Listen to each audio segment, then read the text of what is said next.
Dear students, welcome to EPG Pathshala. I am Professor P. Bhaskar Reddy, Department of Ancient Indian History, Culture and Archaeology, Sri Venkateswara University, Tirupati.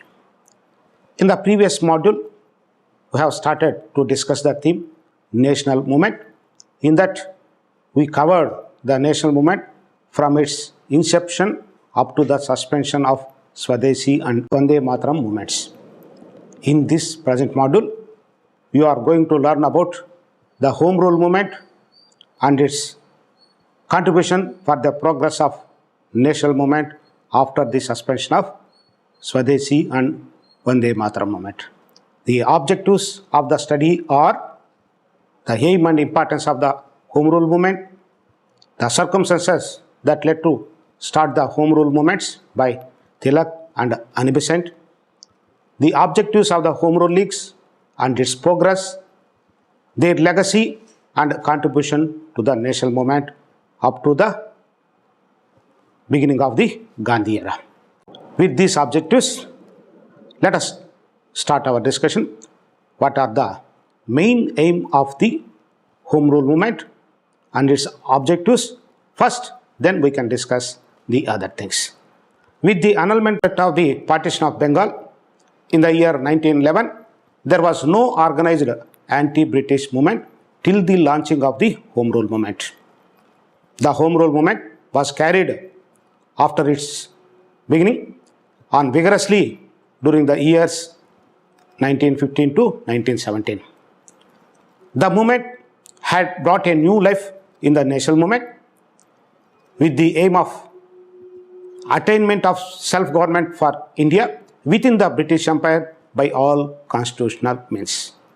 With this aim, the Home Rule movement was started by Tilak and Annie Besant, but its aim was not complete Swaraj but Home Rule or internal self-government. It was not carried under the auspices of the National Congress but under the aegis of the Home Rule Leagues.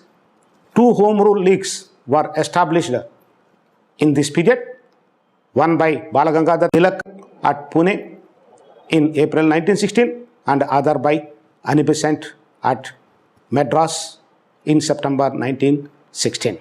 What circumstances paved the way for the starting of these Home Rule Leagues by Tilak and Annie Besant, and what are the developments that took place in the national movement after the suspension of Swadeshi movement and up to the starting of Home Rule League movement?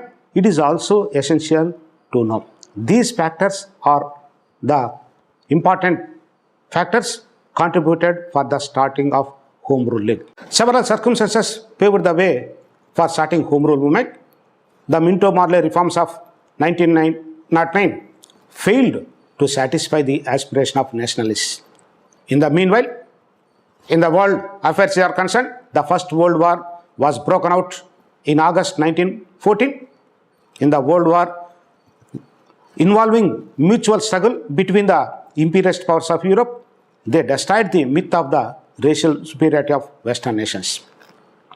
When it became necessary for the Britain in the First World War to depend on her colonies to face the First World War, the Queen made vague promises to the Indians.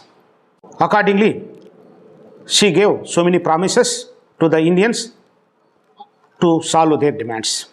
Believing the promises, the Indians rallied around the British in the hour of crisis. In persuasion of that promises, the reforms of Indian Council Act, Minto-Morley, incorporated the concept of a representative government. Indians were expecting the responsible government. Consequently, the war years were years of intense national political agitation in India. Many Indian leaders saw clearly that the government was not likely to give any real concessions unless popular pressure was brought to bear upon it. It was at this stage that Home Rule idea was introduced by Annie Besant, the Irish lady who already started the Theosophical Society for the Social Awakening in India. On the request of Annie Besant, the annual session of the Indian Congress 1915, they allowed the extremists to rejoin in the Congress. Thus, Annie Besant floated the idea of a Home Rule League movement, and also she tried for the unification of various groups within the Congressism who are divided as moderates and extremists. However, Annie Besant could not succeed in getting the support of the Congress and the Muslim League to set up the Home Rule Leagues. Meanwhile, when the things are going like this and the Annie Besant floated the idea of a Home Rule League, Bala Gangadhar Tilak, who was labeled as an extremist, already he was working for the progress of nationalism. He founded the Home Rule League on 23rd April 1916 at Pune and declared that Swaraj is my birthright and I will have it. This was the inspiration for the progress of the national movement further after the establishment of Home Rule League by Tilak. However, Annie Besant was disheartened. She persuaded the Congress to commit itself to a program of educative propaganda and to a revival of the local level Congress committees to work together for the progress of national movement. When there was no signs of any Congress activity, Annie Besant, an English admirer of Indian culture and the Indian people, announced the formation of her Home Rule League in September 1916 with headquarters at Adayar in Madras, with herself as president, George Arundale as the organizing secretary, C.P. Ramaswamy Iyer as one of the general secretaries, B.P. Wadia as the treasurer. Thus, in the year 1916, it witnessed two Home Rule Leagues, one started by Tilak and other started by Annie Besant. However, the objectives, concept and principles are the same, and their main motto is to get self-government to the net or Swaraj. The two leagues, however, cooperated with each other as well with the Congress and the Muslim League in putting their demands for Home Rule. The two leagues made rapid progress and the cry of Home Rule resounded throughout the length and breadth of India within a short period. While Tilak's movement concentrated on Maharashtra, Annie Besant movement covered the rest of the country. When the Home Rule movement gaining status and progress, many moderate nationalists who were dissatisfied with the Congress inactivity joined the Home Rule agitation. This further strengthened the Home Rule movement and the progress of the national movement. With this discussion on the circumstances that led to the progress of the national movement and the establishment of Home Rule Leagues by Tilak and Annie Besant, now we may shift our discussion.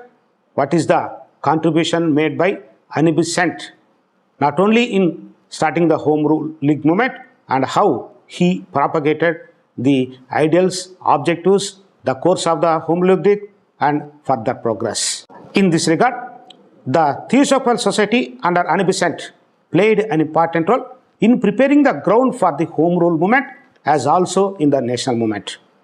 The Besant movement was more popular in Madras Presidency than the other. Annie Besant Home Rule League had established to carry out the following objectives: to secure home rule for India by a law-abiding and constitutional equity, to maintain the connection with Great Britain by becoming a free nation within the British Empire under the imperial crown, and to support and strengthen the National Congress, which had labored for 30 years to lay the foundation of Indian self-government. Further, to carry on a continuous educational propaganda on the necessity of Home Rule movement. In fact, Home Rule means the government of the people and by the people. To achieve these aims and objectives and the self-government, she launched two newspapers titled New India and Commonwealth. Through these papers, she propagated the ideology, objectives of the Home Rule League and its necessity. She also organized public meetings and conferences and founded All India Home Rule League to make it a nationwide program. She also followed tactics like wide newspaper and periodical publicity, mass meetings, tours, posters, pamphlets, petitions, distribution of large quantities of literature and local organizations. In this regard, the press also played a vital role in the propagation of the movement. Thus, the movement spread all over the country. Annie Besant conducted vigorous tours and addressed public meetings in various parts of the country, even at district levels.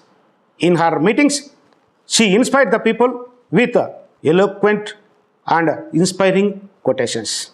Annie Besant, particularly in her stirring and eloquent address in Andhra at Chittoor District Association, held on 18th March 1916, she concluded her address with the words, "To live without freedom is to die daily.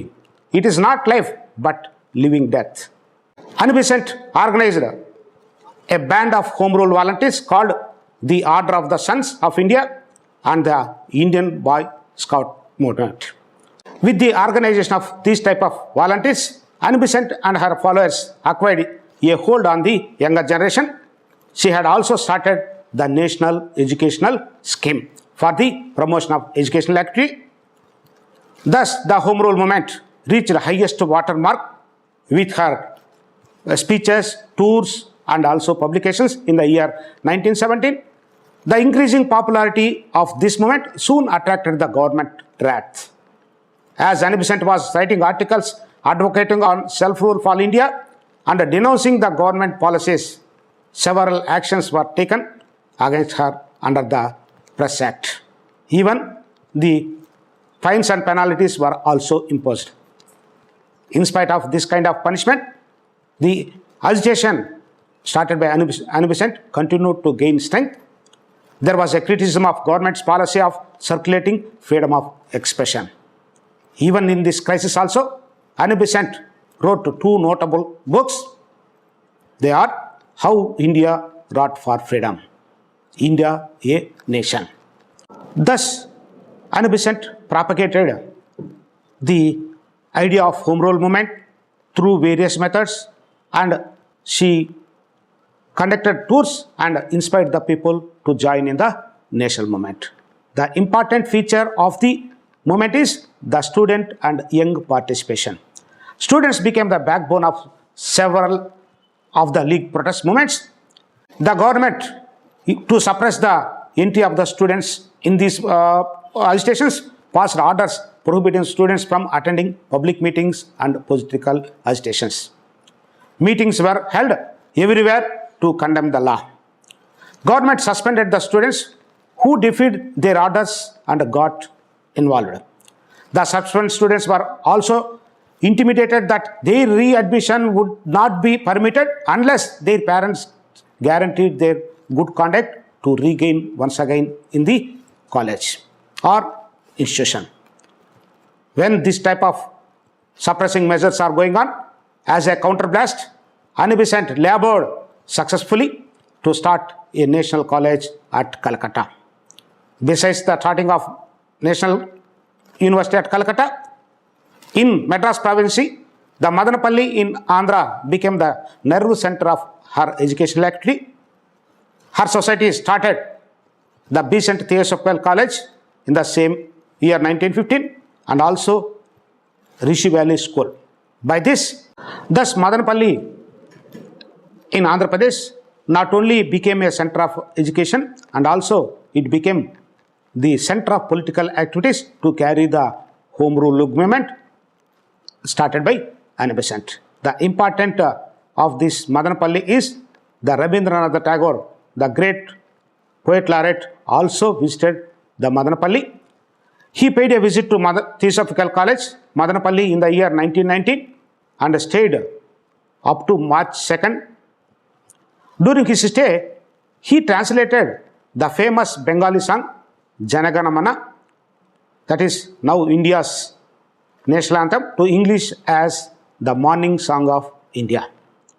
It is known that the musical notes were composed for the national anthem by Margaret Cousins, the wife of the principal of the Besant College.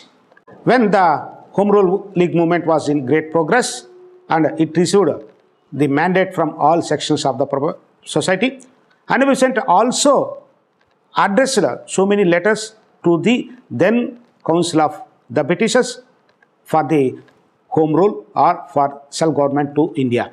In the year 1917, a memorandum was addressed to Great Britain and containing the wrongs done to India and her determination to win Swaraj for the India. At the same time, while Besant touring all over the country, when she entered into the Bombay Presidency and later in the United Provinces against the defense of Indian rules, intensified the movement further. While she was touring in the northern provinces, Anne Besant and her two Theosophist associates B.P. Wadia and George Arundale were arrested on 16th June 1917 and confined in a house at Ooty for 93 days. The arrest of Anne Besant created an exploitative situation in country. Several meetings were held condemning the action of the government. Even the protesters collected Besant fund to run the movement in her absence. This was an important thing. Even the absence of Besant, the people extended their cooperation and further strengthened the movement. As there was tremendous pressure from the Indian public on the British government, Anne Besant and her lieutenants were released on September 17, 1917. While she was released from jail, she was given tumultuous welcome in Madras, Calcutta, Allahabad and Bombay. Several processions and celebration meetings were conducted in all parts of the country. Later, she was also elected as President of the National Congress in the Calcutta session held in December 1917. When the Home Rule movement was in peak, the government of British also had a thought of extending some provisions to the Indians in the constitutional rights. Thus, Montague claims for reforms were introduced. To intensify the Home Rule League agitation, the British government announced Montague claims for reforms in July 1918, by which the establishment of responsible government was the goal of British policy in India and assured that steps would be taken in this direction as early as possible. When the Montague Chelmsford reforms were announced, the Indian national leaders were happy and they thought that they are going to get their self-government. However, the dissensions were broke out among the leaders of the country, particularly the rival parties. The supporters of the non-Brahmin political association, namely Justice Party, pointed out that large sections of the people were not yet prepared to undertake political responsibility and even sought official support for the movement. Anne Besant severely criticized such leaders of the non-Brahmin organizations. At that time, the government having the thought of utilizing the dissensions, they offered constitutional concerns and followed the policy of divide and rule. Thus, the Montague Chelmsford reforms was followed by another announcement to associate non-Brahmin and other communities in administration. So far, we discussed about the Home Rule League movement, its objectives, its course, and the role of Tilak and Anne Besant. It is known that Home Rule movement received great impetus among all sections of the society. What it left on the legacy of the Indian movement and how it contributed for the further carrying of national movement up to the entry of Gandhi, it is essential to assess. This Home Rule movement consolidated the forces of nationalism in the country and created a generation of ardent nationalists who formed the backbone of the national movement in the coming years. It played a harmonizing role in bringing together the divergent trends like the moderates and the extremists within the Congress. The Congress and the Muslim League were get together, rallying of all sections of the society behind the slogan of Home Rule. It is an important contribution made by the Home Rule movement. Besides the above, for the first time, from the organizational point of view, it established links between the urban centers with the All India movement. The methods employed to popularize and carry the message to ever larger number of people were mainly involved in propagating through the newspapers and periodical publicity, public meetings and pamphlets. However, by popularizing the idea of home rule or self-government and making it a common thing, it generated widespread pro-nationalist atmosphere in the country. With this legacy and objectives created by the Home Rule movement, now we may discuss about the end of Home Rule movement, how the Home Rule movement was suspended. With the First World War, which came to an end on November 11th, 1918, the principle of self-determination of all nations proclaimed by President Wilson of US, which caught the imagination of the people all over the world. At that time, the Indian political leaders became very anxious to know how far England would be prepared to extend the principle of self-determination in India. They even thought of sending an Indian delegation to the Paris Peace Conference with a hope to gain greater political rights and in order to plead their case.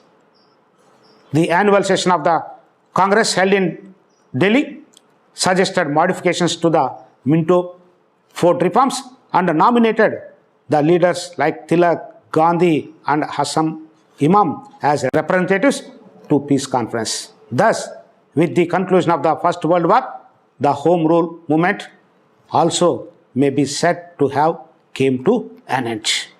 Thus, so far, we have discussed the Home Rule movement, which started in the year 1915 and it continued for nearly 2 years. In this, there are several leaders, particularly Tilak, and the contribution of Annie Besant is everlasting. They are the responsible persons to spread the movement as a mass movement in wider parts of India. In conclusion, thus Besant and Tilak introduced a new dimension to the Indian political activity. One of the achievements of this movement was that it gave some extent a mass base to the political struggle of India, and people developed a large amount of political consciousness. The end of the Home Rule movement was the starting point of another great phase in the history of freedom of India, that is Gandhian phase. With this discussion, I hope that you have understood the Home Rule movement and its significance and the contribution of the leaders for the propagation of ideals and how this movement propagated the ideals of self-government and its results. For more details, see the e-content and other component parts. Thank you.